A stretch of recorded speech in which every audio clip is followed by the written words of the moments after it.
Greetings, folks. Welcome back to the Jason Damico Show. This is the second episode of 2021. Great to have you folks with us on Spotify, iTunes, Simplecast, iHeartRadio, all the great platforms. Thanks so much. Like and subscribe. Leave a 5-star review. Whatever you want to do.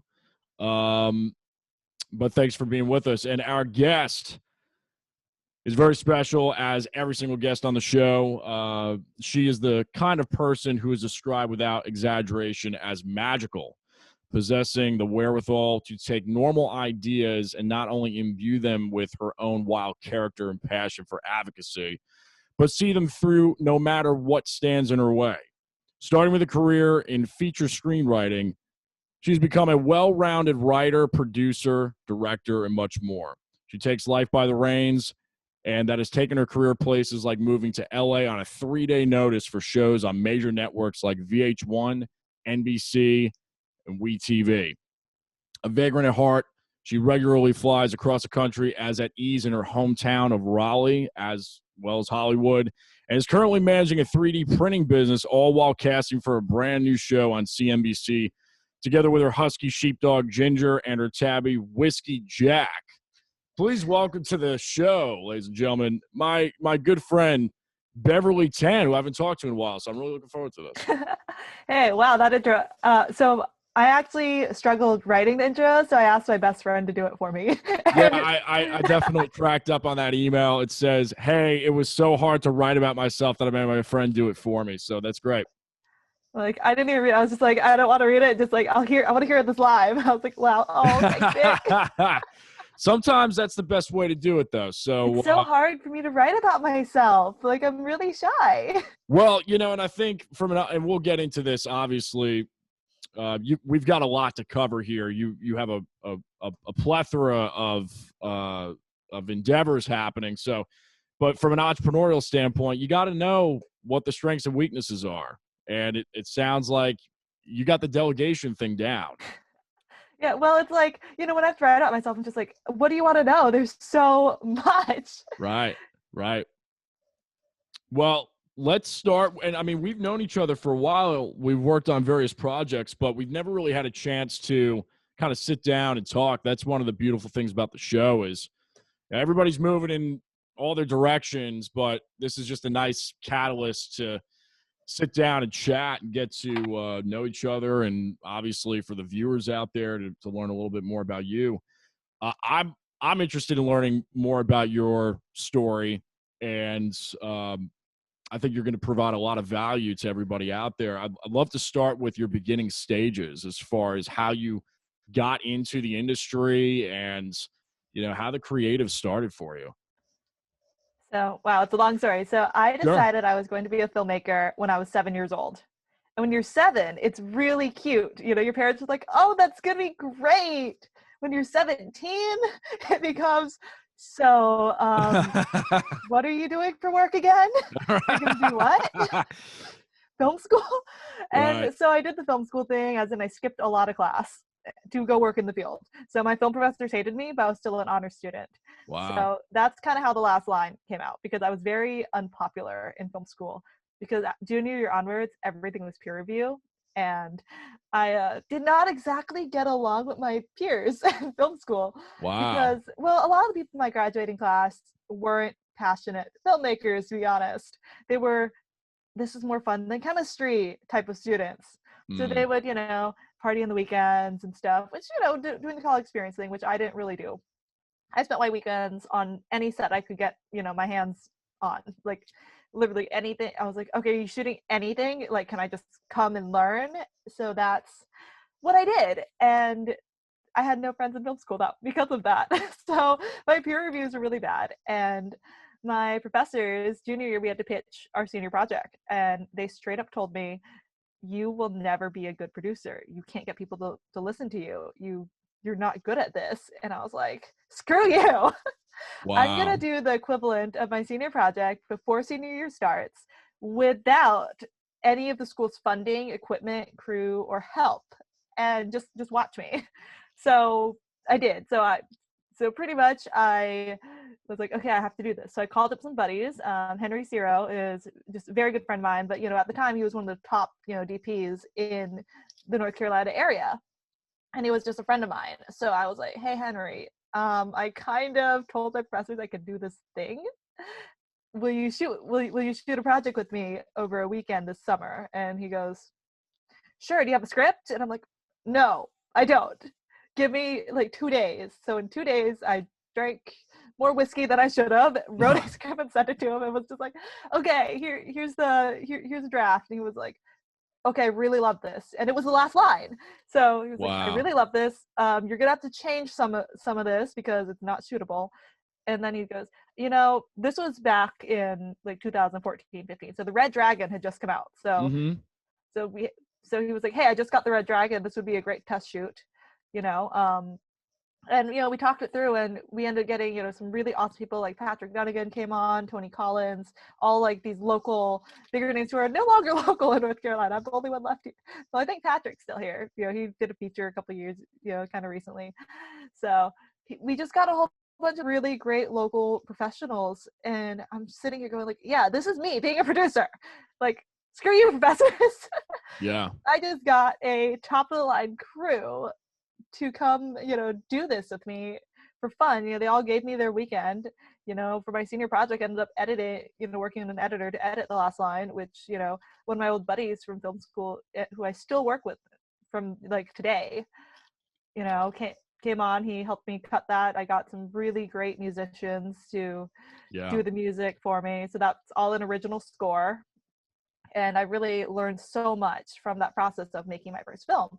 Anyways, my professors told me there's not enough student involvement, which is weird considering I had like three alums like on the set. Right. And someone else got a project that had like even less student involvement, but they wouldn't screen it. They would not screen it at the Student Film Festival. And I was like, that's because it's better than the actual senior projects, which is true because I was on those. And it's honestly better. So I was like, you know what, screw you, I'm gonna try the festival circuit. So I ended up screening at 14 different festivals across the world the first year, including DCIFF, which is DC's oldest film festival. I went up to DC, did Q&As and everything. Very cool. And they liked, and one of my screeners was this indie theater, and they loved it so much that they called me and were like, do you have any more? Because we'd love to do like a Beverly Tan film weekend. And I was like, no, I don't. I'm a filmmaker. I'm a film student. Yeah. And that's also how I got my first screenwriting job. And like, it all just kind of, like, the last line's kind of where everything started, which I watch it now and cringe just a little bit because it's beautiful, but like the writing could be so much better. But I was there, and I was in a screenwriting master class at DCIFF, and I was talking to this guy, and I asked him, so what's your favorite film you've seen this weekend? And he goes, oh, the last line had beautiful writing. I loved it so much. That's what I want my screenplay to look like. And I'm like, I wrote that. just so you know, hi. And he goes, really? Can I hire you? And I was like, yes. Yes, please. And that's how I got my first feature screenwriting job. So I wrote some features for just people that had film stories, people that were doctors, lawyers, and had those careers and wanted to be a filmmaker when they were young and didn't because, not the easiest career choice. So now they had the money and they wanted to just tell their story. So I wrote, so I spent a couple years doing that while opening a commercial company, doing some commercials. I freelanced on, some sets. I think I ran into you as the AD on a feature on Point Man, and I remember we reconnected there, worked on a couple different shows, and yeah, I got into casting. I did some casting for WebMD, and yeah, so I did that for a few years. I did the commercial thing, and just one day I was kind of having a real bad day, and I was just drinking some martinis in a bar, and I applied for some random stuff because I was like, I got to get my life together. I'd recently I had recently dumped a partner, and I had recently dumped a partner, dumped most of my friends that came with it. Like I was kind of like, I don't know what's going on with my life. I think I got into an argument. I dropped like a big client of mine. Like I was in a pretty yucky place. So I was just like drinking some martinis in my favorite coffee bar at the time, and I sent out some emails, and the next thing I know, like at 8 o'clock on a Thursday night, this lady is calling me, and like, she's like, yeah, my intuition says I should hire you for this casting gig at VH1. And she straight up like, my intuition says I should hire you. If you could be in the office Monday, the job's yours. This is in LA, by the way. I was in North Carolina when this happened. So, and I had spent so much of my career saying I'm never moving to LA because I hate LA. And to a degree, I still hate LA. But, and I always saw it. But, I was like, you know what? Yeah, I can do this. It's a 4-week contract. Let me just go to LA. I knew one person in LA who wasn't even in the country at the time. Wow. I had one friend. I didn't know anyone. I was on the leadership team for the Asian Creative Network at the time. So I pretty much hit them up and I was like, who's got a couch I can crash on? Because I'm moving to LA in 2 days for 4 weeks. I just need a couch to crash on while I find an Airbnb or something. Yeah. And that's where I met my roommate. So he just had an empty apartment. We're like super close friends now. He's a composer. So that's how I met Marcus. And suddenly I had 300 friends that through the internet, and I just like rolled up. I didn't know anyone. I didn't have a place to live. I was just like, hey, I'm here. I have a job and I just need to make it to the office, on Monday morning. So 3 days, and I was in LA, and the next thing I knew, my 4 weeks of being in LA turned into like almost 5 months, just wow, finishing a gig and getting hired immediately for another gig. And it just snowballed, and I just worked on a whole bunch of different shows. And I came back, later that year because I had a contract here in North Carolina, and then the pandemic hit. So, and I didn't go, and I was supposed to go back to LA, but I didn't. But now I'm working remotely for some of those teams. And that's like the short version of. Well, that's really insightful. What an opportunity though to go out to LA with an actual tangible job. There's a lot of people that go out and just try to wing it, and that's like the first time I've really ever heard of that. So kudos. I mean, all I had was a job. I had a job and a suitcase, and I was just like, thankfully, like, on Facebook, I didn't even look at my apartment, but I had a friend that was just like, my apartment's empty. I'm out of the country right now. You can just rent it from me. Right. And I was just like, oh my God, okay, perfect. And now we split a 1-bedroom because he's Canadian, and he's a composer, so sometimes he's in LA, sometimes he's not, and it works out really well now because we have that, and we can take turns living in it, and it's half the price. Yeah, especially out there. Well, let's talk a little bit more about kind of we'll roll into ambition, because I think I was reading the blogs and I saw much about the word ambition, and great blogs, by the way. Enjoyed. Oh my God, they're so old. I haven't updated my blog in over a year. It's good. It's archived. I always say the same thing. People say, "Oh, I love this. I love that. I love this." It's like, oh man, that was like 5 years ago. No, it was really good. All right, cool. It's up. I don't know what I've done in my recent, like, for me, it's actually really weird because 2020 pandemic, I openly admit, like, I did nothing. I played video games. None of the self-improvement, none of this, starting new stuff. Like, no, I literally played Animal Crossing and Stardew Valley like 12 hours a day for like 6 months straight. Like, that was my life. And I just, not even like finding myself, I just didn't feel like doing anything. Well, it's things happen for different people at different times. I just roll with the universe. Yeah, I mean, I had the exact opposite experience, like, completely. And it doesn't matter, because your story is your story, my story is my story, and the mechanism of it all, the totalitarian mechanism, is just turning, and the opportunities are there. Sometimes laying around for however many months just hanging out, that's things can change in an instant. Snap your finger and the biggest opportunity can come along, and you've actually got one of those. We'll talk about it here in a second, but I've got to ask you about your ambition, because you're probably one of the most ambitious people I've seen in the industry, and it really takes one to know one, but you seriously have got it. And I'd love to just talk a little bit about that and talk how you got it, per se. Was it from family? Was it just on your own? Obviously, college had I something think to do it's with just it. my personality. I'm someone that just wants to go do it. Like I don't want to be one of those people that's talking that has something like in the works and in the Right. talks for like forever and ever. Right. I'm so my other business, my side project is, for the podcast can't see my little dinosaur over here, but I made this Yeah. adorable That's dinosaur. cool. So I got into 3D printing, and I went from, hey, maybe I should open a 3D printing supply store, into having inventory and sales within 3 weeks. Like that is unheard of in business. But I literally had a retail business that isn't like my original product, with like suppliers, everything, go from idea to revenue in 3 weeks because I made the right phone calls. Wow. I threw in, the down payment of a small house into it, and that's like an example of I just want to do stuff. Like I didn't say, oh, I'm gonna like market research, and I mean it was important, but I knew that there was a market because for months my friends and I had been complaining that the store does not exist in 300 miles. So I didn't do this whole like, oh, let's plan this and be careful, which, I totally see that there is a valid, thing. It's valid to be careful and plan, but that's, same thing like the last slide. I straight up was like, let's just do this. Let's do this now.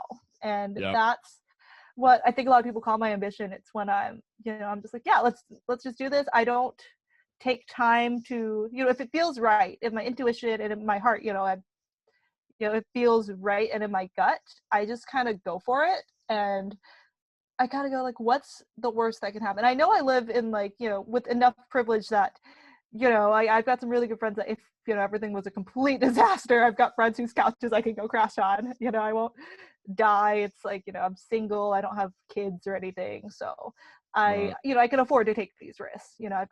I'm highly employable, so I can afford to take these risks.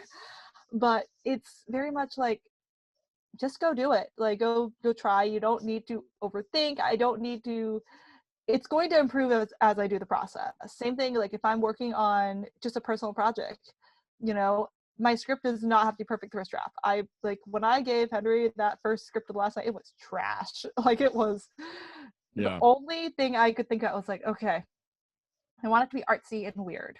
And I also have a poetry degree. So I had I was like, what is something that I've ordered and that I can turn into a script in a day? And I was like, I've got a poem. And what if I added visuals? Because it's like a music video, but a poem. And that's what the last slide is. And then I added so it's 2 stories being told at once.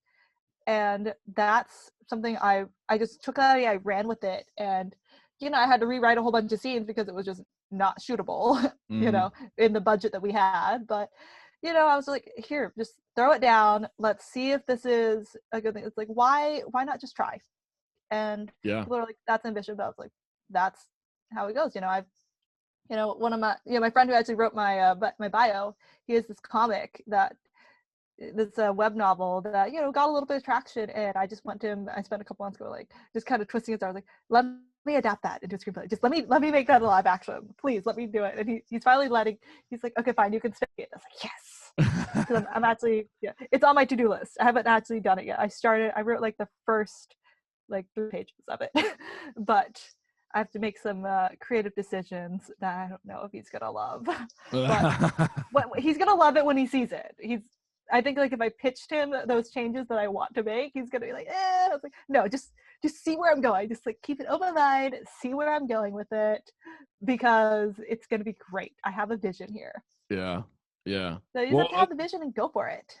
well, let's actually talk about that for a second. Your creative process, and I don't know if you see it the same way on all of the tentacles of the octopus that you have, but talk about it. I just kind of do it. You just do it. It all, yeah. Well, Yeah. I'll just get like, I get like super. So I'm an ENTP, and just my personality, I'm very chaotic. Like What was if the you look, type again? I'm an ENTP and a Okay. Gemini, and yeah, so I'm very chaotic as a person. So like that's why it's very hard for me to find a good assistant, because I am chaos. Like, and I need someone that can handle the chaos but doesn't love it, but isn't going to try to change me, because it's not going to happen. What Like are the 4 functions of ENTP? Do you know? extroverted, I'm like, oh my, extroverted, I can look it intuitive, up. No, I'm curious. extroverted, intuitive, thinking, perceptive. Okay. I'm an INFJ. So you're So like, you're almost the opposite. yeah. No, Yeah, you're but you're me. You're not it. I've You're not read an that those opposite. people get along well. Right. So yeah, I'm a little wild and crazy. Yeah. So I'm like, Yeah. and that's just kind of I live in like this bubble of chaos where I'm just doing everything at once, and then I'll hyper focus and I'll like just like meander around. It's like, oh, here's all the stuff I'm working on. Then one day I'll just be like, this is this thing. It's gonna happen overnight, and it just does. If I like actually focus, I'll go from let's think. I've got like a billion ideas to here's the finished script in like 2 days. Wow. And like I'll just work for like 20 hours straight and just do it. And that's What just and I don't recommend this life to like anybody. well, yeah, and that's exactly what I was going to bring up was so funny story for you real quick. When I was reading your Instagram bio, which more of a glimpse, right? Because what is it, 3-5 It's like 3 lines? sentences or something, Yeah, right? yeah. It's so short. Usually at 3 a.m. or usually at 4 a.m. That was the one thing that stuck with me. Like, yeah, she's a hustler. She's up late. Like, I get it because being in the I sleep music until industry. noon. I get up at noon. Yeah, like being in the music industry, I was used to that schedule for years, and when the pandemic hit, I some goals shifted. Everything's still the same, but everything shifted because it's like you can't play out live. So I started going to bed earlier, and now I'm freaking myself out saying this. I'm going to bed at like 11 or 12, and I'm getting up at 6 a.m. Oh, And ew. I'm right. Ew. I know I'm repulsive to myself, but I love it right now. I'm getting so much Are you one done. of those people that gets up at like 6 a.m. and goes to the gym first thing in the morning? And Oh that's my God. I don't understand. I've never been like this. Literally, I would go. I worked Like out. whatever makes you happy, but I don't understand. Well, no, I don't understand either because I've been working out past 8 p.m. every week, Oh, I 3 to stopped 4 working days out. a week for 8 years, 9 years. And all of a sudden it just changed in 2 weeks. I don't get it. I don't know. I can't. I don't I I know. tried I'm trying to work through this because right now I work with like all these LA teams. So I just say that I've been jet lagged for the past year. Like probably. I work. Yeah, I mean my morning meetings are at 12:30. I get up in time for Yeah, those. because LA. Because Yeah, we're in well, LA. and that I think that's an But I'm attest. not up till 3 a.m. working. I'm really not. At 3 a.m. I'm playing video games. Like that's the thing. Everyone's like, "Oh, you're up." Like people see me on Facebook or Discord. They're like, "Oh, you're up so late. You must be hustling." And like, no, I'm watching Netflix. Like somebody texted me yesterday about like a work thing, and they were like, "Oh, I don't want to interrupt your work or wake you up." I was like, "No, dude, I'm watching Netflix. Like it's fine. I'm not working that late. Like no, I don't do this work till I kill myself thing. Like I'm so anti like hustle porn. I'm just like, I work when I feel like working, Well, which is whatever not you're even. doing It's is not often. working. So I would say Sort just of. keep doing whatever it is. And I'll that's just been like brain something, and be like, okay, here you, and I'll just lose track of time. It's like I go into like this like, little wormhole of like no time, and I'll just be like, okay, here's a thing that's fun, and I'm gonna do it, and then it's done, and I'll forget about it for like 6 months, and then go back and like, okay, now it's finished. that's intriguing to me. It really, really is. It's probably just That's because I'm like being super bipolar about it, which well, the spontaneity is just well, again, we're different types. And I'm oh, intrigued. I would not recommend my life technique on anyone. I couldn't do it. People like ask me so I go speak at like universities and I do in conferences and I go speak and they always ask me about all of these things. I'm just like, yeah, so first I'm going to start this with do not do what I do.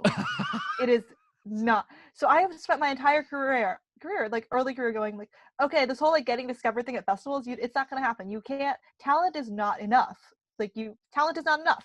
You That can I get agree. talent, That I like it's just completely not. agree with you with. Yep. There is a level of luck that you need. So like all those film students are just like, I'm gonna make a film, go to a festival, and get discovered. Like, no, that's bullshit.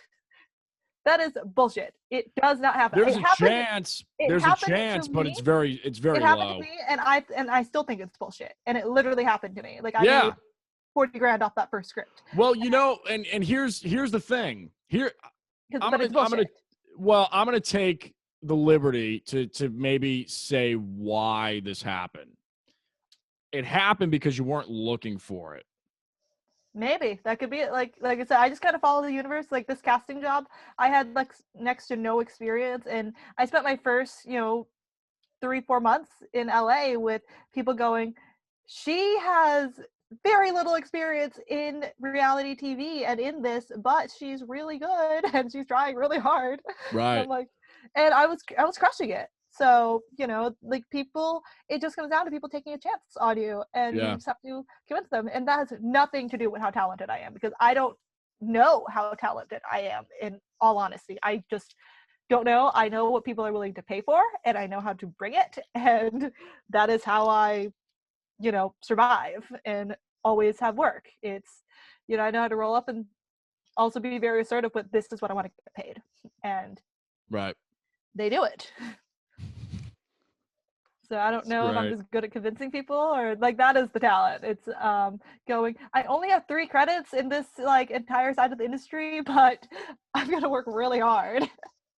Well, and that's what matters, I think, at the end of the day. Who's just going to work for it? And I like to think that, they like working with me. Like I'm a good team player, and I kind of come in with like the right attitude of like, yeah, we're going to crush it. I'm not completely sure how to be good at this yet, but I'm totally going to crush it. That's gold. It's gold. I got into screenwriting school, and I remember my interview, they were like, so have you ever written a screenplay before? I was like, nope, never written a screenplay before. And they were like, so why do you think you're trying to get it? I was like, because I'm going to be the best screenwriter to ever graduate from this program. Just straight out the gate, that's just what I said. And I was like, I'm going to work so much harder than anyone here. I'm going to be the best in your class. And I know I haven't written a screenplay before, but that's literally why this is screenwriting school. So I'm going to turn into the best. In 4 years, I will be the best writer to come through this class. And they believe me. Well, and I was just going to bring up poetry. That was next on my list. So we're vibing here. How did you get into it? I just liked it. That was like my fun throwaway thing. I just really wanted to take some poetry classes, and then I ended up, getting another degree in it and minoring in it. So I just really like poetry. Any favorites? Gabriel Gadfly is probably one of my favorites. I like a lot of modern poetry more than I like like Shakespeare and stuff. But I'm a big Shakespeare fan. I love Shakespeare plays, but I don't love Shakespeare poetry. I've always been a writer. So since I was a kid, I've been writing stories, and that's what I am. I'm just a storyteller. Film just happens to be my favorite medium to tell stories. I like finding stories, which is why, everyone's like, oh, you work in reality TV. I was like, of course I do.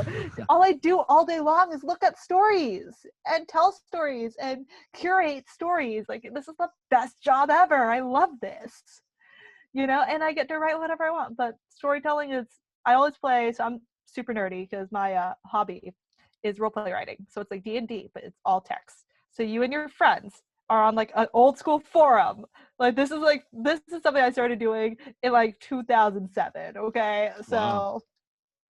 So old school forum where you only write the part of your characters. So you're doing a scene, but you can only write the thoughts and feelings of your characters and reacting. So it's like acting and writing at the same time. Wow. And there's like this organicness of seeing where the story will go, because you can plan all these story things and these points and these relationships, but you don't truly know the other character, so they might go and say something or do something that completely changes the trajectory of a relationship or a story. And that's my favorite thing in the world. That is the coolest thing I've heard. That is like improv writing. Exactly. It is like the nerdiest hobby on the planet, but that's I put like 3 hours a day into this every single day. But writing every day is what made me good. But it gets the brain, it gets that part of the brain firing. And you're in a collaborative thing, you have to find the right friends to do it, and there's a bunch of public, like, role play writing, like, sites, like, out there. So, like, on the internet. So totally go Google that and do that, because I like magic worlds. I like historical fiction a lot. So I do like medieval style, like court intrigue, Game of Thronesy type things. That's my favorite. I like witches, but not Harry Potter witches because, well, I mean, like I like more traditional style witches when I'm writing. Sure. Like more like Salem type witches than the broomstick, not so much. Yeah, so I like, that kind of witchy stuff. That's just my style. But there's like there's like sci-fi, there's so many genres of this. But but there's also an accountability to it because you're writing with real people and you're not going to leave them hanging for like a week at a time. So it makes you write every single day. And that's what I always tell everyone. It made me good because I wrote every single day. And I'm talking, I write, like during the pandemic, I was writing 7,000 words a day, like no problem. I write maybe about 3,000 words every day, just as practice, just for fun, and none of this is getting monetized, so it's just for me and for fun.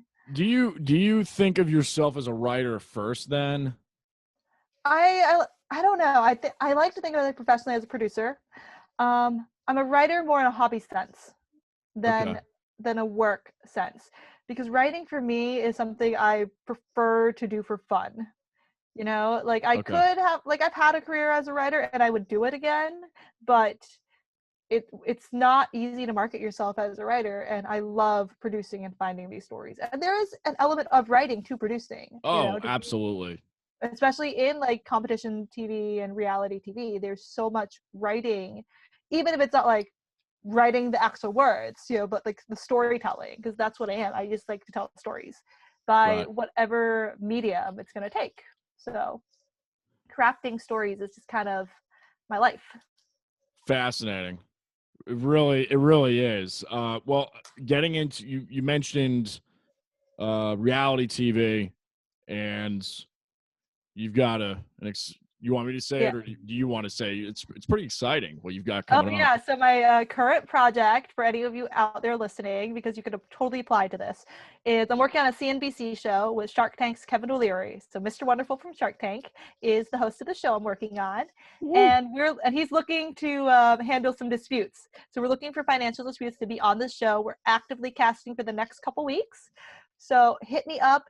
Really, a dispute is actually a pretty loose term. It's anything where there's an ask. You have to be asking for something. Of like, it can be like an influencer and a brand having an argument about money. It could be business partners where they went in saying, oh, we split this 50-50, and one's like, but I'm doing 80% of the work. Like, let's talk. Right. Someone owing money to, so obviously not with someone just like running away with the money, because we don't want to be like, clearly one person's an asshole. Like obviously something that's like, hey, like we invested this money and let's, and we made a return, we put it back into the business, we take it out, like that. But there has to be an ask, and both parties need to be willing to be on camera, which is the hard part, because clearly if someone is being a jerk. Right. But we don't want that. We want to be, here's both sides. Maybe, there's a humility. It's like, maybe we made a mistake. Maybe we should have gotten a contract, like, so, stuff like that. So we're looking for people to be on the show where Kevin O'Leary will mediate this. So you get business advice and financial advice from Mr. Wonderful, which is very kind cool. of super very exciting. Cool. Well, we've been heavily into Shark Tank for years, and especially this past year with the pandemic, because they've just been blasting marathons on NBC. And so you might have seen the commercials if you've been watching Shark Tank recently. Our commercial for casting this is on there. It goes on during Shark Tank. So cool. I had written down as well. Is it Aware brand? Oh yeah, that's the clothing company. I don't really work on that as much. I want to bring that back. I got drunk and opened a clothing company. That's what happened. It was one of those martinis. Look, if I drink martinis, I get really smart. Martinis make me smarter. I like them extra wet and extra dirty. They make me smarter because I'll sit there in a bar with a martini, and I remember the next morning I woke up and I have $300 my Venmo, and I was like, what did I do? And my friend was just like, did you not realize you ordered you posted some t-shirts that you designed, ordered inventory, and sold a bunch overnight while you were drinking? And I was like, Really? You did that blacked out? Not blacked out. I don't get blacked out. I just get sleepy. And I was just like, wait, what did I do? I was like it was just like a shock in the morning. Because I don't get like super drunk. I just like to drink martinis because I'm a big gin snob. And I was just like, I did what? I opened a business? When did I open a business? But I do that sober too. I'm just like, I did what again? But that's just kind of my life. This is So that's how I this did is that. great. I convinced a local screen printer to actually drop ship and like, you know, be my supplier. And yeah, that's a thing. And I'm just kind of too lazy to actually manage and run that business. So I'm not really advertising or making sales yet, but I might get back into it. Thinking about getting back into it because I can do because I've got really great merchandising deals. I just have a lot of connections in the merchandising space. So if anyone needs that, they can hit me up and I can make that happen. I've got an ivory design and a lot of connections. Like I said, I went from idea to inventory and sales in 3 weeks, which is unheard of. My business mentor straight up was like, how? I'm like, I don't know. I just sent some emails. I made like a couple phone calls and they were surprisingly willing to say yes, or maybe I was just really good at convincing them. Because I remember Creality is actually one of the biggest manufacturers in the world for 3D printers, and they're one of my suppliers. I'm an official distributor for them now. I want my new company, EcoBait, and they straight up were like, so you have no experience in retail? I was like, yeah, but I'm a business owner already. They're like, your business has nothing to do with 3D printing. And somehow it got to, well, your content is really great. So I guess we can see you making this work. And I was like, Yeah. hell yeah, I can. Well, I think, yeah, and again, if I may be so bold to just say this, I just have to ask. that's literally where I was going with this, was just asking there. So are you a fan of McConaughey at all? Matthew McConaughey? Oh my God, I know that name, but it's not ringing a bell. I'm so bad at celebrity names. So he was in he was in a lot of movies. Was that the Pride and Prejudice guy? I believe so. Yeah. Well, he was in recently like Lincoln Lawyer, and he did Dallas Buyers Club. I'm like, I think I know who you're talking about vaguely, but I'm so bad at like matching names and faces. He made it with the all right line. All right, you know. Oh yeah, that guy. Yeah, that's Matthew McConaughey. Like, I'm so bad. I'm pretty sure like in LA I've like just randomly talked to a celebrity and not known because I so he wrote a book in during the pandemic. It's called Green Lights, and I feel like I'm pitching his book. Fine, that's cool. So if Matthew sees this, yes, it's a great book. I read through it in a week. It's amazing. Highly recommend it. But I'm bringing it up because one of the main points in there is he says the biggest lesson that he learned, one of the biggest lessons he learned in life was to stop asking for permission. And that was what, and I've learned that over the last couple of years as well. But the way that he really phrased it was, it just punches so hard. And I see that attitude and posturing with you, and it's just great. It's I think that's why you're seeing this success, is because you're going in there, you're saying you're going to kill it, you're saying it's going to be amazing, and you're not taking no for an answer. Yeah, pretty much. And I say no a lot too. Never take no for an answer, but also say no a lot. Well, you got to know you got to know when to say no. Right. Oh, I say no all the time. That's just my life. I'm For just sure. like, I have too much. Like I do too much, and I know I do too much, and I'm still doing too much, but it's okay. It just kind of goes. That's why I'm like, I need a new assistant that can handle my bullshit. I have a lot. As we kind of start to wane this thing and wrap up a little bit, advocacy. I saw that word come up a few times in reading your texts and learning a little bit more about the business and what you do. Anything specific that so I'm really passionate about advocacy. I'm actually getting certified to be a theatrical intimacy director. I'm really big on consent and emotional security for actors because, you know, if you have a stunt coordinator for putting your body in danger, you need, you know, a theatrical intimacy coordinator, even if it's just a kiss, for anything emotional. And I feel like that's so important because, especially, you know, in this world, a lot of actors are afraid of saying no.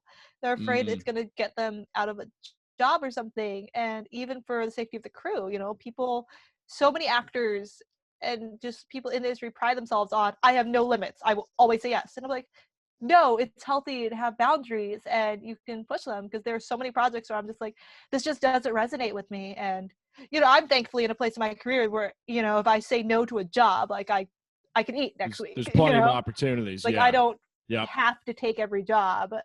But, you know, I know it took me a lot of work and not everybody is in that position. So people need to be less afraid to say, no, I just don't want to do it. And, you know, I'm just really big on that, and, you know, sex positivity and LGBT rights, because, you know, I'm a lesbian, so that's I actually didn't know that, but now I know. Right. I'm like, well, that's because I don't want to be like that token. I don't want to be like a token lesbian. You know, I'm technically pan, but it's like, if I go to, I'm not gonna like see guys. Like, sexuality it's fluid. It's very fluid. You said pansexual. Yeah. Yes. Technically. And that's okay. Everybody. I think that's I know like what an that everybody means. thing. Yeah. Right. And, you know, I'm happy to explain all this stuff. So it's, you know, sexuality, it's just and I'm very into people and a big advocate of, like, you know, people expressing their sexuality, and, you know, the stigmas that go with it, because you know, there is a man out there that I would emotionally, like, I'd do again, but not because he's a man, just because I like him as a person. But also, if I went into a bar, you know, if there was no COVID, I went into a bar, I would not be looking at any of the men in the room. Like, I just wouldn't. It would just be like, okay, like, you're there. But then, you know, really pretty girl goes like, ooh, that's who I want to talk to. You know, but, you know, so I wonder if she's single. So that's kind of, it's just easier to identify as a lesbian, so I don't have to explain that every time. But I'm very fluid, and sometimes, you know, I'm just a little extra angry, like, I just hate men. No offense to you or any of the men out there, but sometimes they get a little gross. So, you know, it's one of those things that I'm just very passionate. I give talks about that, you know, and, you know, the acceptance of all of that. And, you know, obviously I'm Asian, so I do a lot of, you know, Asian diversity media advocacy too, because there just needs to be more diversity and breaking stigmas and feminist stigmas, like strong female characters. Especially in writing circles, I'm a very big advocate of, your tough girl character does not have to hate dresses. Like, oh my God. Like, I hate that. I'm just like, you, like, as a woman, like, writing good female characters, like, you don't have to put them in this box of, she's a badass, that she hates dresses, that she doesn't know how to be soft and sweet. Like, no, she could be a badass. She could be super soft, but also, like, really caring, and she could think she's hot. Like, she could be a tomboy and know she's hot. Like, I hate that, where it's like, your supposedly strong female character is like, oh, I'm not that, she's super pretty, and everyone's gonna tell her she's super pretty all the time, and she'll never believe them. She's like, no, she could totally be like, I'm hot. I'm hot, and I'm a badass, and I'm caring, and I'm brave. Like, girls out there need to know you can be all those things at once. And the media does a horrible job generally about that. So I want that to improve, and those are the stories I like to tell, because I'm so passionate about them. It's like, and that's what I tell a lot of people, you know, in these writing circles, especially when I'm working with people that are just less experienced writers. I'm like, don't put her in a box. Like, right. Same thing with, like, the nice, sweet, emotional man. Does that have to be, like, the weakling? I hate that. Like, the football player can be super nice without being a dumb jock. Like, break the tropes, right? Realistic characters that have nuance. And I think, well, you know, did you ever see The Breakfast Club? No. So I know it's a sin, and I'm a filmmaker, but I have not seen The Breakfast Club. Yeah, I recommend it, because I think you would get a lot of. It's been on my list. I have, like, this huge list. That's why, like, a lot of filmmakers are just like, what do you mean you haven't seen this classic? I was like, it means I haven't seen it. Well, I'm not gonna give you garbage for it. Everybody's got their own influences. So, you know, John Hughes was the director and the producer. He also did Home Alone, Uncle Buck, Ferris Bueller's Day Off, like Right? all I of love those. Ferris Bueller. Yeah, so that was the year before Ferris Bueller, because Ferris Bueller I think was 86. The Breakfast Club was like 85. So I'd say know all the memes. I know so many Breakfast Club memes, but I just don't know it. yeah, There's so many I recommend shows that I know it from the being a memes more if than if actually you're watching. into that, like the stereotypical breaking scripts, it's just a classic. I It's a know it's classic. on the list, and I need to go watch it. Yeah, I think you would I have a enjoy really it. long list of stuff I need to watch. Yeah, I think you'd So really like I've it. also never seen The Godfather, so like everyone can Well, come. yeah, I mean, believe it or Hey, not, I haven't seen. I'm not handing over my filmmaker card for it. Like I've never seen The Godfather, I've never seen The Breakfast Club. But Well, hey, look, there's all these stuff I have. There are so many films I have seen. yeah, yeah, I mean, I'll say it on here. I don't think I've seen Reservoir Dogs. I've No, I seen, haven't either. But I don't like mafia movies. They're just not my style. I don't like very violent. I don't like violent movies. right, right, Like I don't mind violence in movies, like a superhero movie. But if it's just about killing people, like it doesn't appeal to me. And yeah. I don't As want to long as watch. it's part of the story and there's an actual Like I get story. like revenge killing is like a storyline, but that doesn't. And that's not saying I don't like action movies or I only like happy movies. I like there's some really dark movies out there that I. Oh And yeah, as a writer, I'm really dark. You don't see it in a lot of my film work, but like in like my role play writing, like I'm really dark. right, I'm into that. right. But like moral gray. But I don't know, like mafia, like murder movies just aren't my thing. I really liked the outlier is I love John Wick because it was so realistic and it was just like blood everywhere. Like just because like all the stunts were actually realistically done. Yeah, And it was just like getting it from explosions of blood. an artistic standpoint, the production standpoint Like of it. even though it was like an entire movie about like murdering people, but just like the way that the stunts were done was just like art to me. I haven't seen it, but I've heard it's amazing. Right? It was just so well made that I didn't mind it. But like I don't know, like these mafia movies, like I get what they mean. And I appreciate, I respect these. Like I don't like Tarantino movies. Like I'm not a fan of Tarantino, but I respect his significance. Same thing Hmm. with Wes Anderson. Not into Tarantino, not into Wes Anderson. Um, I like Nolan, but I don't like his Batman movies like at all. Who are I somebody? think If I were to ask for top two, top three directors, producers for you in the film world, number one is Reed Morano for sure. okay, I'm a huge Reed Morano fan, and she she shot a bunch of The Handmaid's Tale. She had one with Blake Lively called The Rhythm Section. okay, I love her. Oh, this is hard. Cinematographer, I really love Roger Deakins. He did that 1918. The long take war movie, but I'm dyslexic and I don't know which numbers they are. That okay. movie, big long take because it's beautifully also did Skyfall. Um, this is hard now that I think about it. Derek Cianfrance, because Blue Valentine is one of my all-time. I consider Blue Valentine one of the most influential movies I've ever seen.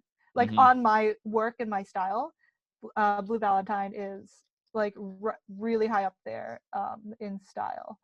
And yeah, Uh, now that I'm trying to think about it, it's so hard. best and worst on set experiences. If you have one quick story of each, Oh my god. just whatever Where do comes to I mind. even start? Yeah, where do you start? Right. Oh my god. I knew this. There was a show. I was a showrunner for in my early career. My first showrunning gig was oh, it was a pilot for a reality show, and the host was the owner of the show, Oh boy. and by episode 3, she realized she was not good at being a host. Like she was bad Hmm. to where she went and she sabotaged the entire show. So episode 3 didn't even get filmed. Like she was sabotaged. It was just the biggest everything about this because they brought me in way too late. It was so underfunded. But I was like, I was like 23 at the time. It was my first. I was like, I get to be a showrunner at 23. Hell yes. Right. And oh my god, that was the biggest nightmare in the world. It was not good at all. Best one. Oh, I've had so many good experiences that I don't even know. Like, I've just had so many good, I've got a really funny one, actually. So, when I was shooting The Last Line, there's a scene with a guitar case, and like there's this, and this, it's all a silhouette with the window, right? Yeah, yeah. And I just remember walking into that room when they were lighting it, going like, "Whoa, I love how the sun hits, like comes through that window. It's so beautiful." And then Henry's just kind of staring at me. He's like, you know, it's evening and we're facing east. I was like, "Yeah, and it looks so good." And he's like, "Bev, that's not the sun. That's Tony." It's like, "What do you mean? It looks so real. That's the sun." And he's like, "No, that's an HMI outside the window." And just like I thought they were messing with, I don't know why I thought they were messing with me, but I totally, and then That's suddenly the hilarious. lights like popping through the window, and I'm just like, "Oh, it's fake." Whoa, Tony It's a is good just, looking shot though. I was just like, Tony's just that good. I was like, I did not believe that was a fake sun for really, for saying stupid amount of time. And yeah, and that's how good my gaffer was. That was just like, it's so good. Yeah, that's great. And they're like, "No, you just have a really great gaffer." And I was like, "Oh." I wasn't used to it. It was my first like film outside of film school. I was just, I was paying attention to how, I mean, like I was a PA on stuff, you know, when I was in film school, and you know, like a grip, but I never like really had a chance, you know, in film school to be like, to just sit there and admire the gaff work of time. Mm-hmm. I was too busy. And as a director, I was just like, wow. And that's how I just like started really shopping for gaffers after that. After that experience, like I got very picky about who I wanted to gaff, and sometimes I actually gaff my own sets. Yeah. Like I'm that person. I was like, "Yeah, I'm the director, but hold on, let me just I'll be my own gaffer right now because I'm very picky." Yeah, you gotta My do it. editor Dave says, he always tells me I'm the best and worst director he's ever worked with. In the best way. He loves me because we've been working together for like 6 years, longer Mm-hmm. now. It's like, oh my god, it's been like 8 years now because it was 6 years when he said it. He goes, "You're the best director because you know exactly what you want every time. There's no guessing. There's no trying it this way. You're the worst because you know exactly what you want, and sometimes Right. you ask for something that's almost impossible, Right. and or something that's just a pain in the ass to do. But at least you know every time. You're a very decisive director," which I think is a very important trait as a director. I've worked with indecisive directors, and they want me to just cry. Like I just want to cry. So like I think being decisive is very important as a director, Yeah. and I am definitely a very decisive person. I agree. It's got to Unless we're at be. the sushi restaurant, then I'm not decisive anymore. But as a filmmaker, I'm very decisive. Oh man, I could go for sushi. I can always go for sushi. Like What if you give me too long of a menu, then I'm not decisive. what's your favorite roll? Tuna? Oh Just yeah. give me some raw tuna. Just give me a hunk of just raw tuna. I'll just eat it. I love the peppered salmon. Yeah, there is a local sushi place called Sono nearby, and they do a peppered tuna with goat cheese, tuna, and some cracked pepper, and it is my favorite roll. So it's near you. It's in downtown Raleigh. It's called Sono. Go get some.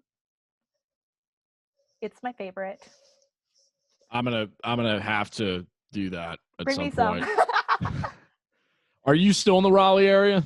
Yeah, I'm camping out here for a little bit. I'm in Holly Springs, just kind of camping out Oh, here. okay, cool. I'm down there Because I quite can sleep often. until noon. Yeah, I'm down there. I can sleep until noon, and my exec meeting is at 12:30. It's great. I love this. Yeah. No, Holly And I Springs don't is have to deal cool. with LA. I miss LA food so much, and I miss my apartment. But you know, it's chill here.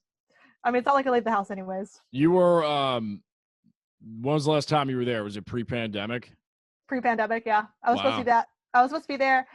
So I usually do like summer, like from May to, so my usual schedule is I do lots of pre-production and stuff, you know, here in North Carolina over the winter because I get a lot of winter contracts. And Mm-hmm. one of my favorite clients to work with is a garden company. So we do a lot of filming in the early spring. After that, I'll usually go on tour and do a bunch of projects traveling up and down the East Coast Yep. from like February to like April or May. And then sometime midsummer, I hop over to LA and stay there through the fall for about 6 months. And then I come back. And it's just this nice little happy cycle that the pandemic smashed to smithereens. Yeah.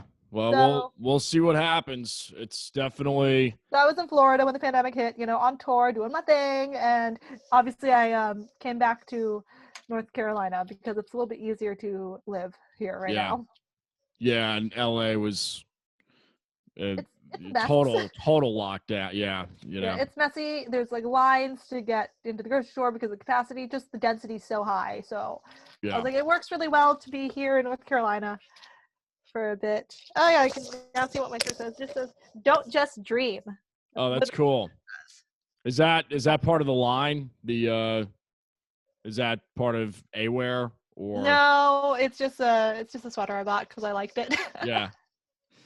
Well, future plans for you. What are you thinking at this point I don't besides know. everything happening? I don't know, and that's something that people always ask me. Like, so where are your career goals? I was like, I don't have any. I just want to keep making stuff. I want to keep telling stories. Get a raise maybe would be nice. I mean, I'm probably here for the next few months. Getting my 3D printing business up and running. Because that's not even in the film industry, but it kind of is because I make my own props. So I That's make cool. cool stuff. I make props, coasters, and stuff. I started as a hobby, and now it's a business, and it's something I know how to do. My business partner will probably be taking over a majority of managing that in the next year. Once I get it off the ground, because I just like curating. I like finding stuff, and yeah, and then I'm working on the CNBC show, and I'll probably hop on a couple different shows because I take short contracts. I only take contracts that are about 4 or 5 weeks long, and then I hop on to the next show. So I want to, things are picking up, so I might just keep doing that. There's a couple shows I want to show run and produce myself that I'll eventually get to. It's one of those, like, when opportunity falls in my lap, I just take it. So I don't do a whole lot of looking for work, and I'm very blessed and very thankful that I am in a place in my career where I don't have to like go looking for work that hard. I just kind of, if I don't want to work, I don't work, and when I do want to work, I just kind of press this little button that says availability on, and Right. people call me. And Right. then pick and choose, or maybe if I do feel like I'll be like, hey, I'll send a few emails around, be like, hey, who needs me? Who's got a spot? You know who I am. Like, I'll take one. That's awesome. That's great. Well, we got a quick little thing I like doing at the end. It's called the shootout, and it's just like 10 or 12 bullet point, one word, nouns or verbs. Oh my god, that sounds so hard. And I'm such a wordy person. I'm gonna try really hard. I got this. Well, yeah, I'll just I say got this. I've just got something in each guest. It's industry related specifically to the guest. So I've just got a few words here. I'll just say a word, and then you say a word or a couple words back that, hey, you should be good at this. You're Miss Spontaneous. So Okay, I'm gonna try. I'm a little nervous, but I got this. what happened to I'm going to crush it. I am gonna crush it. Like, just because I'm gonna crush it does not mean I don't get intimidated. Okay.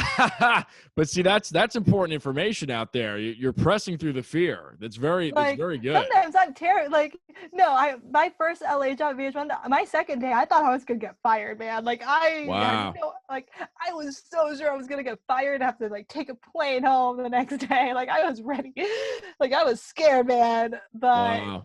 and that's something that I think, like, it's important for filmmakers and creatives to know. It's like, it's okay to be afraid. It's okay to be really fucking terrified. We're afraid all the time. Because I am, like, and I think that's something that I think is really weird because everyone's like, "Oh wow, you're so brave." And I'm just like, "Me, really?" Which is why I'm so bad about writing about myself, because I feel like a lot of people have this like picture of me that is like super confident and just crushing it all the time, which I'm glad they have that, because sometimes I need to be reminded of that. And I think that's normal, and that's, like, I'm human too. It's like, I'm like, okay, yeah, I'm totally gonna crush this, and I just here like crossing my fingers, like, no, I got this. But it's it's better to fine. it's better to say it and then and expect the emotion to flip. It's better to say it. Yeah, like, so I just never admit fear. Yeah. Film. Life. It's perfect. It's great. Am I crushing it? Already doing it. TV. Work. Lighting. Gaffing. Sound. Expensive. Yeah, can be. Camera. FS5. That's like personal camera. What? Who puts that out? Sony. I've been a Sony girl my entire life. Just saying. Cool. Like, there are photos of me as a 7-year-old with my Sony cam. I've always been a Sony girl. That's awesome. Script. Writing. Poetry. More writing. Art. The world. Art is It's a good the one. world.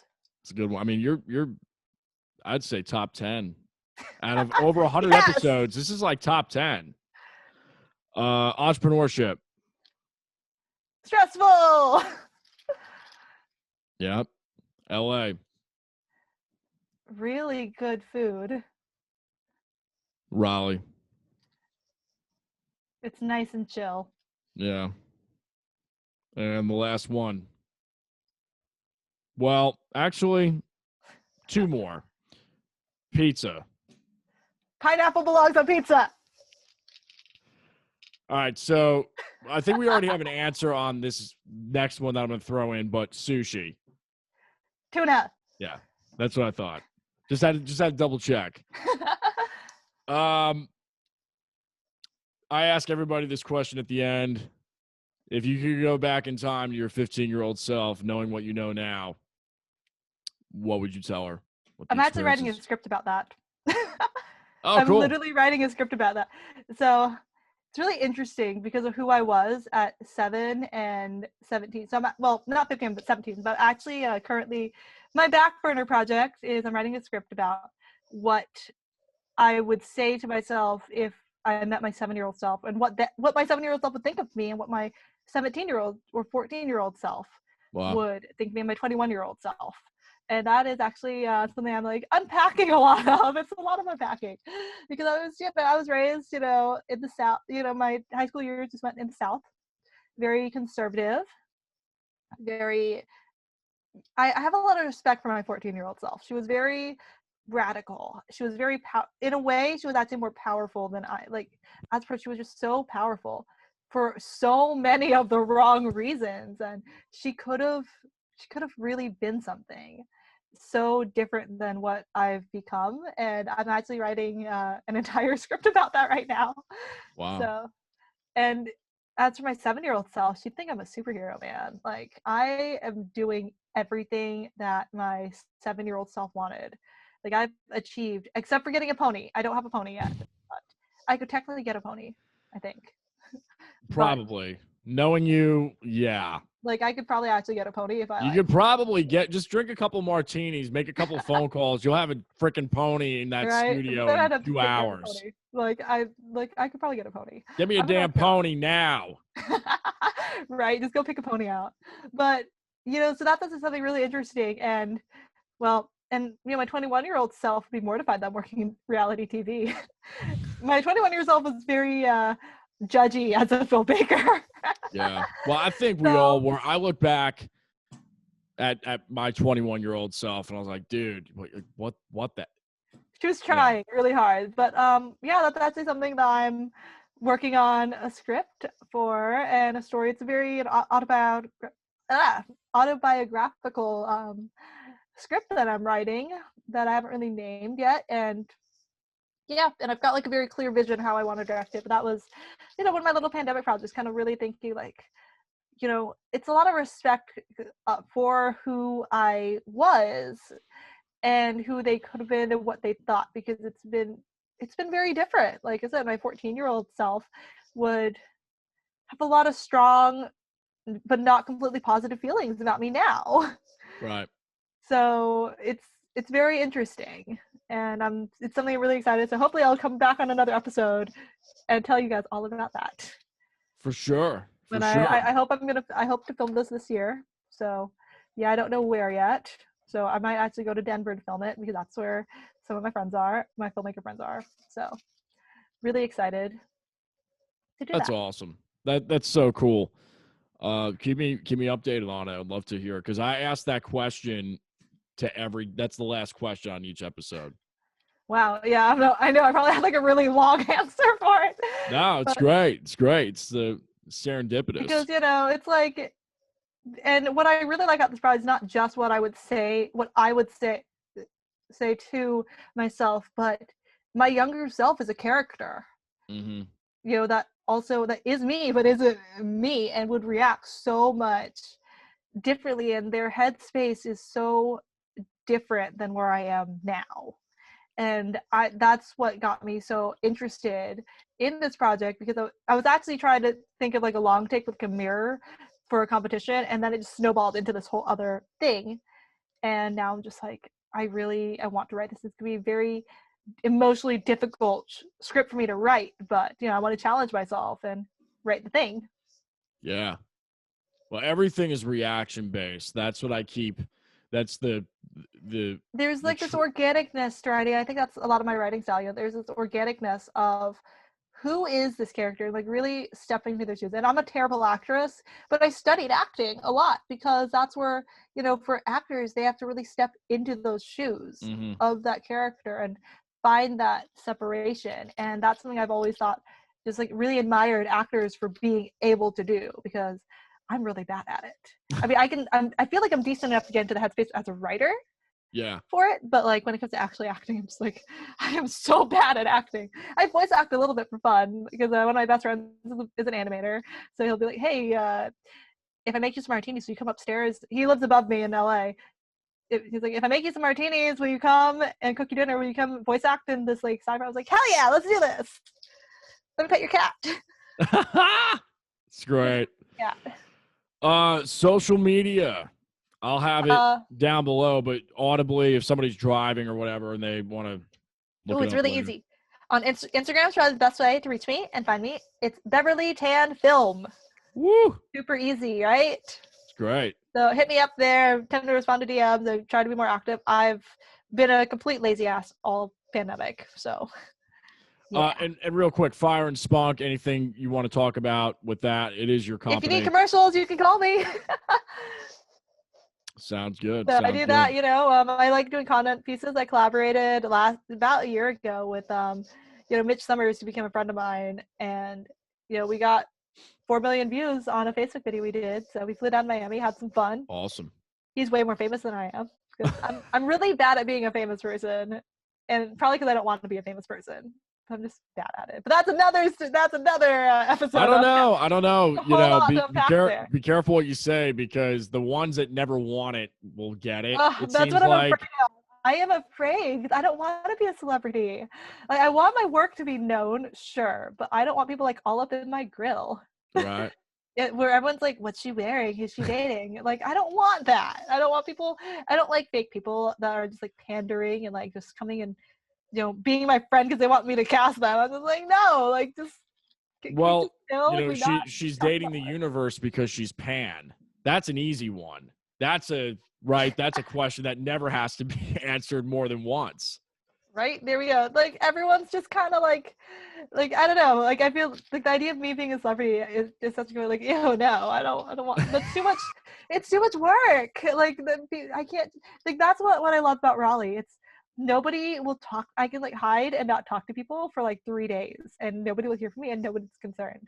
In LA, people will be hitting me like, hey, I'm outside. We're going to this thing. We've got an album release party to go to at like 11 o'clock on a Tuesday. Yeah. And I go out every night when I'm in LA, like well, obviously when there's no pandemic.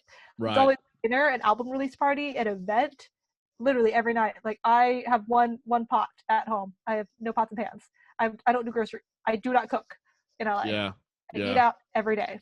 Well, it sounds like, you know, the LA thing, it's just always. It's stressful. And after, like, you know, a few months of it, I just have to like come back to that's why I don't live in LA permanently. I can't do it. Yeah. I would go crazy. Well, and so many of those deals happen at those events. That's what I hate. I don't want to like go out and people be trying to work a deal with me. I want to just go out and enjoy my martini and have some fun. Yeah, it's. I mean, that's a reality in this industry. That's right. I'm just like, I hate. That's why I don't want to be famous, because I don't want people to be like hitting me up, just trying to get me to buy their show 24/7. I was like, are you my friend because you like me, or because you just want me to buy your show?